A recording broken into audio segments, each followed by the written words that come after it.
Herkese merhabalar. Zamane Mutfağı YouTube kanalıma hoş geldiniz.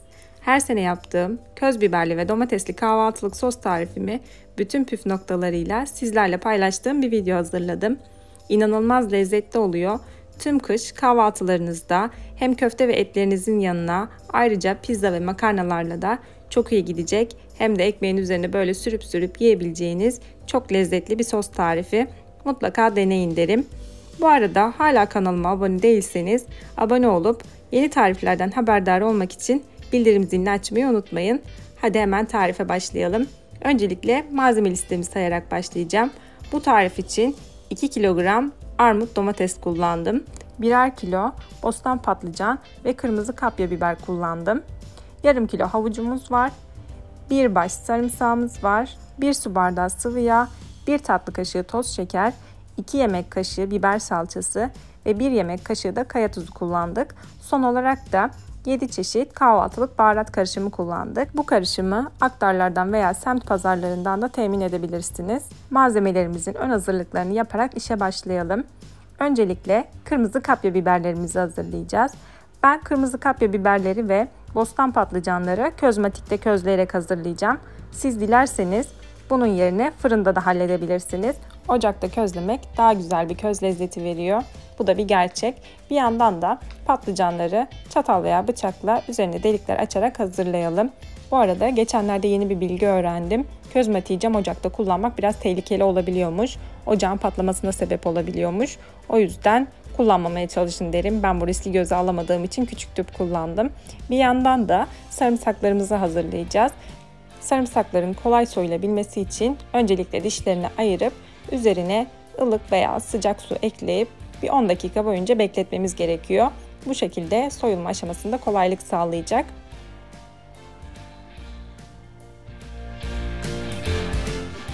Diğer bir yandan da havuçlarımızı hazırlayalım. Kabuklarını soyduğumuz havuçları halkalar halinde doğrayıp ayrı bir tencereye alalım. Bu arada malzeme listesini ben yine açıklama kısmına ekleyeceğim. Dilerseniz yapım aşamasında oradan da bakabilirsiniz.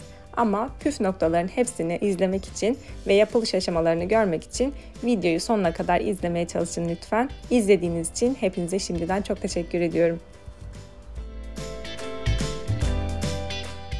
Doğradığımız havuçların üzerine geçecek kadar soğuk su ilave edelim ve kaynadıktan sonra yaklaşık 20 dakika boyunca haşlayalım. Yani yumuşayıncaya kadar bir çatalla kontrol edebilirsiniz. Ve son olarak da domateslerimizi hazırlayalım. Domateslerin bu içindeki beyaz sap kısımlarını aldıktan sonra iri küpler halinde doğrayarak hazırlayacağız. Daha sonra blenderdan çekeceğimiz için ne kadar büyüklükte olduğunun bir anlamı yok. O yüzden rastgele doğrayabilirsiniz. Dilerseniz kabuklarını soyarak da yapabilirsiniz. Ama bu tarif için bence kabuklarını soymak çok da gerekli değil. Çünkü içerisinde patlıcan da olacak. Yani çok pürüzsüz kıvamlı bir sos olmayacağı için bence gereksiz ama yine de siz bilirsiniz. Domateslerin tamamını doğradıktan sonra robot yardımıyla sos haline getirelim. Dilerseniz bu aşamada domatesleri tencereye aldıktan sonra blenderla da çekebilirsiniz. Bu tercih size kalmış. Büyük hazneli robotta 4 seferde domateslerin tamamını püre haline getirdim.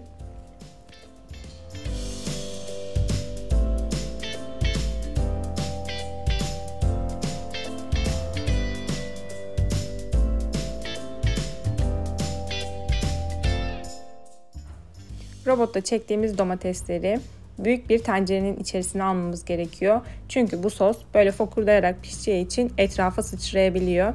O yüzden mümkün olduğunca evdeki en büyük tencereyi kullanmaya çalışın. Ben 5 litrelik tencere kullandım. Evet, biraz tezgah battı ama yine de idare etti bence.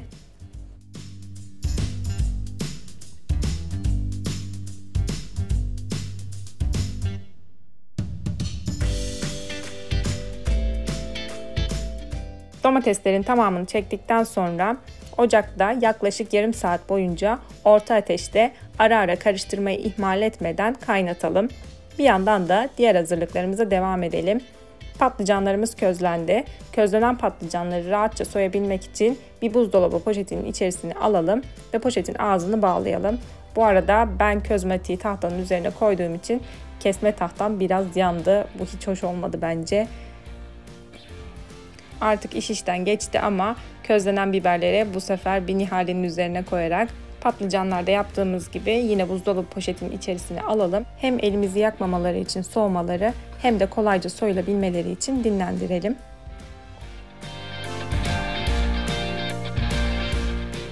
Şimdi tekrar ıslattığımız sarımsaklarımıza dönelim ve sarımsakları bıçak yardımıyla baş kısımlarını kestikten sonra elimizle kolayca temizliyoruz. Bu şekilde bence daha pratik oluyor. Turşularda ya da soslarda böyle çok fazla sarımsak kullanacağımız durumlarda sizlere de pratiklik olması açısından eğer bilmiyorsanız diye paylaşmak istedim bu yöntemi.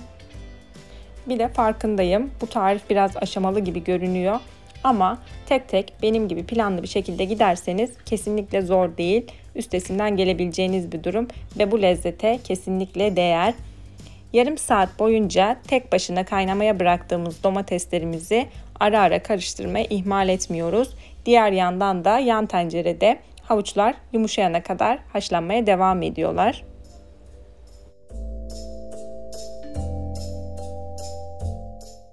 Domatesler pişmeye devam ederlerken bir yandan da közlediğimiz biber ve patlıcanları temizlemeye başlayalım. Bu tarz patlıcanı közleyerek kullanacağınız tariflerde mutlaka bostan patlıcan kullanmaya çalışın. Çünkü diğerlerine göre çok daha bereketli olacaktır.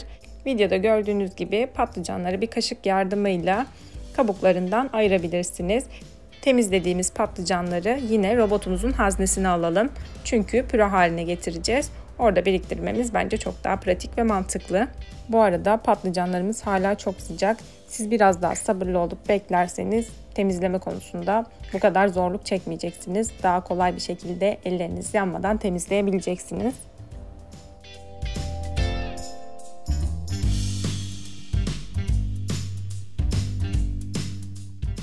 Patlıcanlar hazır. Kırmızı kapya biberleri de buzdolabı poşetinden çıkardıktan sonra közlenmiş kabuklarını temizleyelim ve bir bıçak yardımıyla sap kısmını keserek içerisindeki çekirdeklerini temizledikten sonra robotumuzu alalım.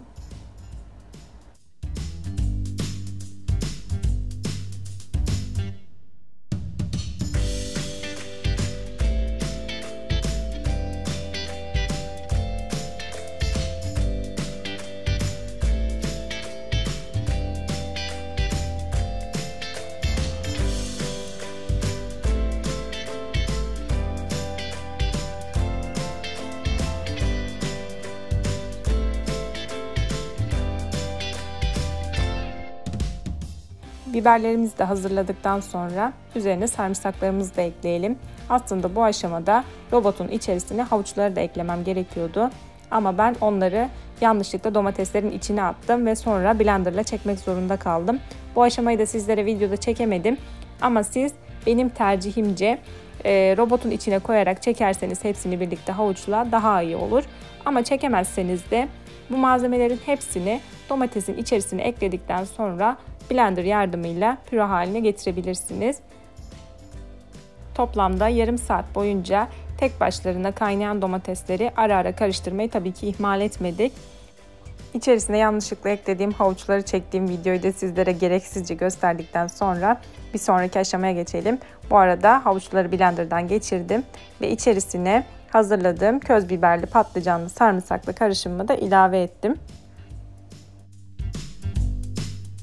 Artık malzeme listemizdekilerin tamamını karışıma ilave edeceğiz. 1 yemek kaşığı kaya tuzu, 1 tatlı kaşığı toz şeker, 2 yemek kaşığı biber salçası, 1 su bardağı sıvı yağ ve son olarak da 7 çeşit baharat karışımımızı ilave ettikten sonra sosumuzu güzelce karıştırarak pişmeye bırakalım. Videonun başından bu yana domatesler yarım saat boyunca kendi kendilerine kaynamışlardı. Karışıma bu malzemeleri de ilave ettikten sonra 1 saat daha kaynatmaya devam edeceğiz. Yani toplamda sosumuz kısık ateşte 1,5 saat boyunca kaynamış olacak. Tüm lezzetler birbirine geçerek istediğimiz kıvama gelecek. Sosumuzu ocaktan almadan önce ilk kez kullandığımız kavanoz kapaklarının üzerine kaynar su ilave edelim ve bir köşede 15 dakika boyunca bekletelim. Bu arada ocaktan aldığımız sosumuzu kaynar olacak şekilde kavanozlarımıza hemen doldurmamız gerekiyor soğutmadan. Çünkü vakumlayacağız ve bu sosu buzdolabında değil, serin bir yerde bekletebileceğiz. Bu şekilde kaynar kaynar doldurduktan sonra hiç vakit kaybetmeden kapaklarını kapatacağız.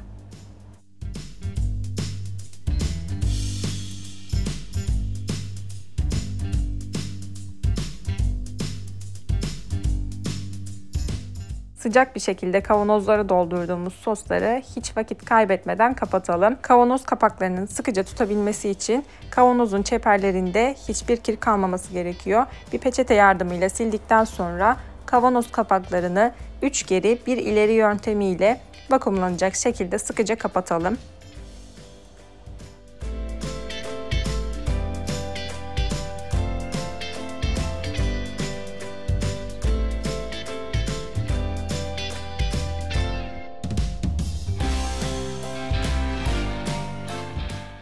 Kavanozlarımız hazır hale geldikten sonra üzerine bir mutfak örtüsü örtüp bir gece boyunca dinlendirelim. Ertesi sabah kavanozları tekrar kontrol edelim. Zaten kavanozların vakumları tuttuysa kapakları içe göçük olacaktır. Elimizle tekrar açmaya çalışarak da kontrol edebiliriz. Artık kavanozlarımızı serin bir yerde aylarca saklayabiliriz ve tüketeceğimizde kapakları açıldıktan sonra yaklaşık 7 gün boyunca buzdolabında muhafaza edebiliriz. İşte köz lezzetinde muhteşem kahvaltılık sosumuz hazır. Başta da dediğim gibi bu sos sadece kahvaltıda değil, hem makarnalarınızın, pizzalarınızın, köftelerinizin yanında, kısacası tüm yemeklerinizin yanında tüketebileceğiniz lezzetli bir sos oldu. Deneyen herkese afiyet olsun diyorum. Tekrar görüşünceye kadar hoşça kalın.